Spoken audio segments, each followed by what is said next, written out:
하박국서는 일반적인 선지서들과는 다른 특징이 한 가지 있습니다.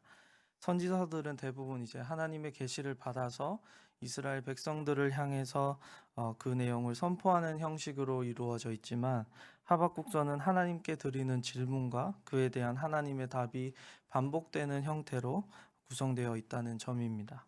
따라서 하박국서는 이스라엘을 향한 선지자의 그 메시지에 중점을 두고 기록한 것이 아닌 하나님 선지자 본인이 백성들의 대표가 되어서 하나님 앞에서 고민되는 문제들을 질문하고 그 질문에 대한 하나님의 답을 기록했다라는 점에서 우리가 이 책을 읽어 나가다 보면 당시 시대 상황 속에 하박국 선지자가 가지고 있었던 어떤 원론적인 그런 고민거리들에 대한 답을 기록한 종교 철학책처럼 느껴지기도 합니다. 그렇다면 하박국 선지자가 활동했을 당시에 그 시대적인 상황은 어땠을까요? 열왕기하 23장 25절에서 요시야와 같이 마음을 다하며 성품을 다하며 힘을 다하여 여호와를 향하여 모세의 모든 율법을 온전히 준행한 임금은 요시야 전에도 없었고 후에도 그와 같은 자가 없었더라 라는 이 엄청난 평가를 받았던 이 요시야 왕이 무깃도에서 애굽과의 전투 중에 사망한 이후에 남유다의 지도자들의 영적 타락이 굉장히 극심해지면서 멸망의 길을 걸어가던 그런 상황이었습니다. 하박국 선지자는 1장 2절부터 4절에서 하나님께 첫 번째 질문을 올리는데 이를 한마디로 요약해 본다면 하나님 왜 의인이 이렇게 고통을 당해야만 합니까? 입니다. 이 질문에 대한 답으로 하나님께서는 충격적인 말씀을 하시는데 1장 5절부터 11절 단락입니다. 하나님께서는 사납고 성급한 백성 곧 땅의 넓은 곳으로 다니며 자기의 소유가 아닌 거할 곳들을 점령하는 갈대아 사람 즉 바벨론을 일으켜서 남유다를 심판할 것이라고 이렇게 말씀하십니다. 하나님의 심판 선포 앞에서 하박국 선지자는 1장 12절부터 17절 단락에서 다시 하나님께 호소합니다. 어떻게 악인들이 의인을 삼키는 것을 이렇게 두고 보고만 계십니까? 이게 정말로 맞는 일입니까? 하박국 선지자의 이 질문에 하나님께서는 2장에서 의인은 믿음으로 말미암아 살리라 하고 이렇게 말씀하신 후에 지금은 바벨론이 여러 나라들을 정복하면서 잘 나가겠지만 주변 나라들을 압제하는 그들을 하나님께서 5가지 재앙으로 심판하실 것임을 선포하셨습니다. 여기까지가 하박국 선지자가 오늘 본문 16절을 시작하면서 말씀한 내가 들었으므로의 내용입니다. 남유다에 곧 닥쳐올 바벨론에 의한 심판과 하나님의 백성을 비롯한 주변 나라들을 압제한 이 바벨론에 대한 심판이 그가 들었던 내용입니다. 하박국 선지자는 하나님께 들은 것에 대한 자신의 반응을 16절에서 이렇게 표현하고 있습니다. 내 창자가 흔들렸고 내 입술이 떨렸도다. 내 뼈에 썩이는 것이 들어왔으며 내 몸은 내 처소에서 떨리는도다. 한마디로 그는 극심한 두려움을 느꼈습니다.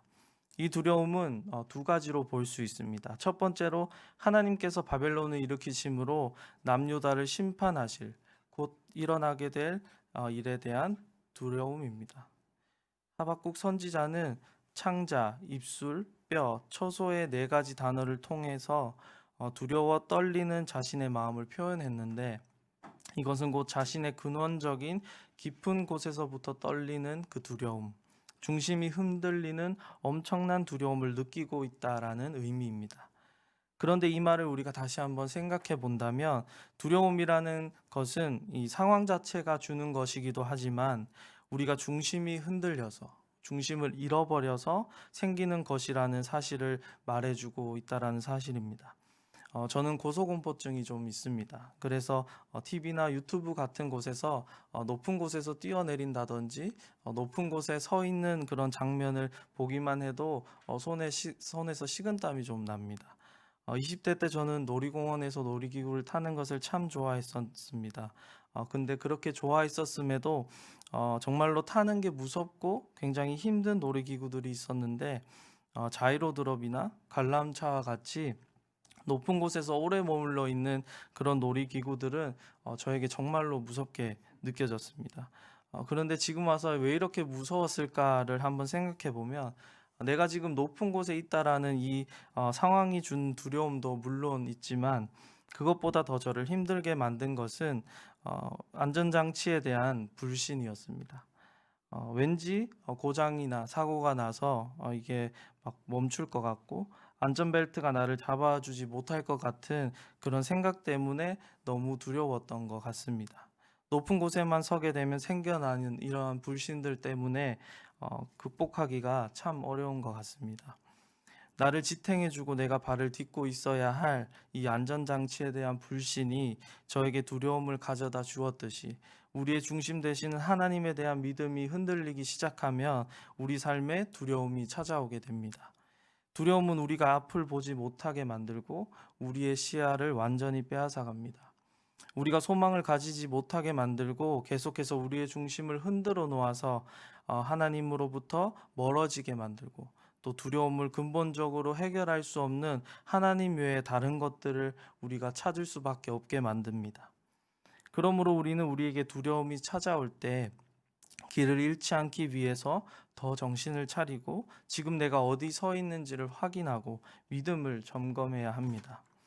하박국 선지자에게 앞으로 다가올 이 절망적인 심판에 대한 두려움만이 있었다면 아마 그 역시도 큰 시험 가운데서 좌절했을지도 모르겠습니다. 그러나 하박국 선지자는 다른 두려움을 동시에 가지고 있었습니다. 그가 가지고 있었던 두 번째 두려움, 그것은 그의 백성들을 반드시 구원해 내실 또 온 세상을 창조하신 하나님에 대한 두려움, 바로 경외심입니다. 그는 그의 첫 번째 질문에 대한 대답으로 하나님께서 바벨론을 일으켜서 남유다를 심판하실 것을 선포하셨을 때 그는 하나님께 이렇게 호소했습니다. 1장 12절 말씀. 여호와 나의 하나님, 나의 거룩한 자시여, 주께서는 만세 전부터 계시지 아니하시니이까 우리가 사망에 이르지 아니하리이다. 여호와여, 주께서 심판하기 위하여 그를 두셨나이다. 반석이시여, 주께서 경계하기 위하여 그를 세우셨나이다. 여기서 그는 여호와, 또 나의 하나님, 만세 전부터 계신 분, 또 거룩한 자, 반석이라는 이 하나님의 성품들을 계속해서 고백하면서 여전히 하나님에 대한 신뢰를 포기하지 않는 모습을 보여주고 있습니다. 그리고 좌절하거나 도망치지 않고 하나님께서 말씀하실 때까지 그가 있어야 할 자리에서 하나님과 그의 말씀을 기다렸습니다. 하박국서 2장 1절 말씀입니다. 내가 내 파수하는 곳에 서며 성루에 서리라. 그가 내게 무엇이라 말씀하실는지 기다리고 바라보며 나의 질문에 대하여 어떻게 대답하실는지 보리라. 하나님께서는 그럼에도 불구하고 자기의 자리를 지키고 또 주의 말씀을 기다리는 그에게 훗날 하나님께서 바벨론을 심판하시고 그의 백성들을 구원하시겠다라고 이렇게 소망을 주셨습니다. 이어지는 3장 1절부터 15절에서는 하박국 선지자가 하나님의 현현의 그 장엄함과 또 주의 백성들의 대적을 심판하시고 또 우리를 구원하실 그 하나님을 노래하는 장면이 나옵니다. 몰락해가는 내 나라와 또 피할 수 없는 이 무자비한 심판을 앞에 두고도 여전히 하나님의 성품을 묵상하고 그에 대한 신뢰를 거두지 않으며 여전히 하나님을 기다리면서 하나님과 그가 이루실 구원을 이렇게 노래할 수 있는 것은 하박국 선지자가 하나님을 진정으로 경외하는 사람이었기 때문입니다. 그리고 하나님께서는 그런 그에게 친히 바벨론을 심판하실 것을 말씀하시면서 곧 닥쳐올 재앙 너머에 있는 구원의 소망을 보게 하셨습니다. 쉬운 성경과 또 세번역 NIV 성경에서 16절 말씀을 이렇게 서술하고 있습니다. 이 모든 것을 들으니 내 몸이 떨립니다. 그 소리를 들으니 내 입술이 떨립니다. 내 뼈에 힘이 빠지고 다리가 후들거립니다. 그러나 나는 우리를 치러 오는 백성에게 닥칠 재앙의 날을 참고 기다리겠습니다. 의인이 왜 고통을 당해야 하는지 또 어떻게 악인들이 의인을 삼키는 것을 이렇게 용인하실 수 있는지 하나님께 호소했던 하박국 선지자는 이제는 두려운 재앙의 날을 참고 기다리겠다라고 이렇게 고백하고 있습니다. 심판을 앞에 두고 그의 안에서 두 가지의 이 두려움이 충돌했지만 결국에는 하나님을 향한 참된 경외가 두려움 속에서도 주의 말씀을 듣게 하고 그 너머의 소망을 보게 함으로 죽음이 주는 그 두려움조차도 극복하게 만들었습니다. 전쟁과 죽음의 두려움 속에서도 중심을 잃지 않고 여호와를 경외함으로 이것을 극복한 하박국 선지자는 이제 놀라운 믿음의 고백을 합니다. 오늘 본문 17절과 18절 말씀입니다. 비록 무화과 나무가 무성치 못하며 포도나무에 열매가 없으며 감람나무에 소출이 없으며 밭에 식물이 없으며 우리의 양이 없으며 외양간에 소가 없을지라도 나는 여호와를 인하여 즐거워하며 나의 구원의 하나님을 인하여 기뻐하리로다. 하박국 선지자의 이 고백을 우리가 동일하게 고백하는 것이 쉽지는 않지만 그럼에도 불구하고 이 고백은 이 시대를 살아가는 우리 모두의 고백이 되어야 할 줄로 믿습니다. 우리 교회는 베드로전서 2장 9절 말씀을 품고 우리는 왕 같은 제사장입니다 라는 주제로 2020년을 시작했습니다. 하나님께서는 이처럼 우리를 이 땅에서 왕 같은 제사장으로 세우셨습니다. 다시 말해 하나님께서는 우리를 기본적으로 제사장으로 세우셨다라는 사실입니다. 제사장은 어떤 사람입니까? 쉽게 말해서 하나님께 예배를 올려드리는 사람입니다. 그렇습니다. 하나님께서는 우리를 하나님께 예배를 드리는 존재들로, 예배가 의무인 존재로 세우셨습니다. 2020년이 마무리되는 이 시점에서 우리 스스로 올 한 해 동안에 제사장으로서의 삶을 살아왔었는지 우리 각자가 한번 돌아봤으면 좋겠습니다. 나는 정말로 하나님께 예배드리는 존재였었는지를 말입니다. 이 말은 코로나로 인해서 대면 예배가 비대면 예배로 전환되어서 또 예배 참석 인원에 제한이 생겨서 주일 예배에 제대로 참석하지 못했던 것을 돌아보자는 이야기는 아닙니다. 예배가 무엇일까요? 예배는 오늘 하박국 선지자의 고백과 같이 비록 무화과 나무가 무성치 못하며 포도나무에 열매가 없으며 감람나무에 소출이 없으며 밭에 식물이 없으며 우리의 양이 없으며 외양간에 소가 없을지라도 우리 하나님이 나와 함께 하시니 예수님께서 나의 중보자가 되시니 성령님께서 내 안에 항상 내주하고 계시니 그 사실로 인해 나는 기쁩니다 라는 이 감사와 기쁨의 삶을 올려드리는 것입니다.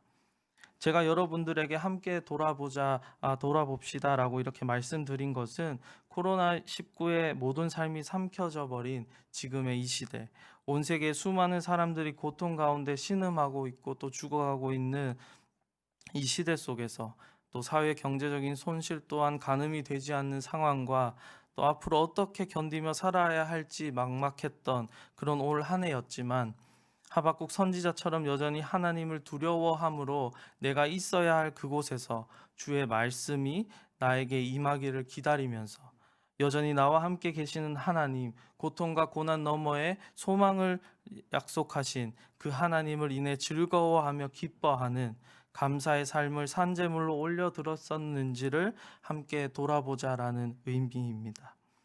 고통과 고난의 상황 속에서 어떻게 기뻐할 수 있을지 또 어떻게 감사의 제사를 드릴 수 있을지 정말로 이것이 불가능해 보이지만 그것은 분명히 가능한 일입니다.